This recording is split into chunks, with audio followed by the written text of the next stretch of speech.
Lorsque nous parlons du poids, parle-t-on du poids réel ou du poids apparent? Tout d'abord, nous allons définir le poids apparent.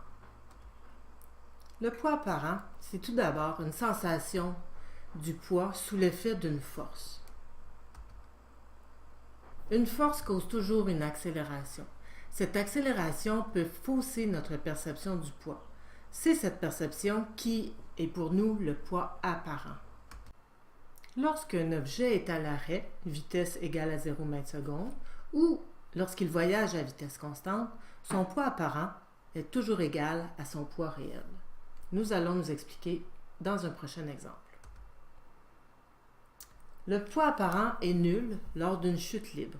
Par exemple, lors d'une chute libre, aucune force ne s'oppose à la chute ou à notre poids. Nous avons donc une sensation de flotter. Lorsqu'il y a cette sensation de flotter, on parle du poids apparent nul. Premier exemple.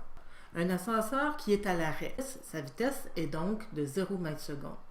Le poids des travailleuses qui sont illustrées ici s'exerce sur le plancher de l'ascenseur vers le bas par une flèche mauve. Chacune a un poids exercé vers le bas. Le plancher répond à cette force en appliquant une force normale vers le haut, qui est représentée par une flèche rose. Les travailleuses sont donc en équilibre statique. En équilibre statique veut dire qu'elles n'ont pas de vitesse. Elles sont statiques. Aucune force ne les contraint à changer leur état de repos. Lorsque le poids est annulé par la force normale, la force résultante est nulle. Le plancher les supporte normalement, avec une force normale égale à leur poids, et le contact entre leurs pieds et le plancher se veut un contact normal. La force résultante est nulle, donc leur poids apparent est égal à leur poids réel. On remarque le même phénomène à vitesse constante, puisqu'aucune force résultante n'est exercée. À vitesse constante, il n'y a pas d'accélération, donc il n'y a pas de force résultante. Il est certain que si l'ascenseur voyage à vitesse constante, la force gravitationnelle ou le poids des deux travailleuses est annulé par la force normale du plancher aussi. Si l'ascenseur accélère vers le haut, deuxième exemple, il y a une force extérieure qui active l'ascenseur et le contraint d'accélérer. Le plancher de l'ascenseur doit effectuer une force plus grande vers le haut afin de transmettre cette accélération aux travailleuses. Puisque les travailleuses sont dans l'ascenseur, l'ascenseur leur communiquera une force vers le haut pour annuler leur poids et bien plus encore pour qu'il y ait une force résultante vers le haut de façon à les faire accélérer vers le haut. La force vers le haut fait une poussée qui donnera aux travailleuses une sensation de lourdeur. Tout le monde a déjà pris un ascenseur et sait de quoi on parle quand on parle d'une sensation de lourdeur. C'est que la force du plancher vers le haut est plus grande que la force que nous on applique vers le bas par notre poids. La force résultante est donc vers le haut. Le poids apparent est ainsi plus élevé que le poids réel. C'est le même phénomène qu'on perçoit lors d'un décollage en avion ou dans un manège qui nous propulse rapidement vers le haut. Ceux qui connaissent le manège L'Orbite savent que lorsque le manège est déclenché vers le haut, le siège nous pousse vers le haut, on a une sensation de lourdeur. Mais qu'arrive-t-il si l'ascenseur accélère vers le bas? L'ascenseur, pour commencer, va devoir avoir une force plus grande vers le bas que vers le haut pour qu'il y ait une accélération vers le bas. L'ascenseur démarre pour se rendre vers un étage inférieur. L'ascenseur doit diminuer sa force vers le haut afin que la force gravitationnelle devienne plus grande que la force normale du plancher.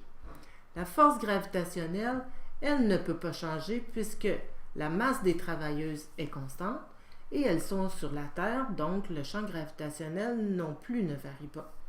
Ce qu'on doit faire pour accélérer vers le bas, c'est diminuer la force normale vers le haut.